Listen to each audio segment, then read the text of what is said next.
আসসালামু আলাইকুম প্রিয় ভিউয়ার্স। এই মাংস ব্যবসায়ী খলিল সাহেব দেখিয়ে দিয়েছেন যে পাবলিক সেন্টিমেন্টকে কাজে লাগিয়ে কিভাবে নিজেকে সমাজে পরিচিতি করা যায়। তিনি 600 টাকা কেজি মাংস খাইয়ে সমাজে একটি দৃষ্টান্ত স্থাপন করেছেন।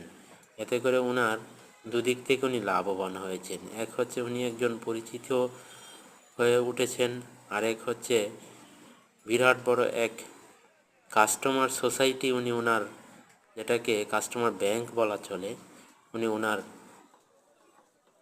ঘাটে ভিড়াতে সক্ষম হয়েছেন। পরবর্তীতে কিন্তু উনি 15 দিন ওটা কন্টিনিউ করার পর তিনি কিন্তু 100 টাকা বাড়িয়ে দেওয়ার পরও কিন্তু দেখেন তার এখানে মানুষের লাইন ধরে মাংস কিনছে। তাই পাবলিক সেন্টিমেন্টে হচ্ছে সবচেয়ে মুখ্য।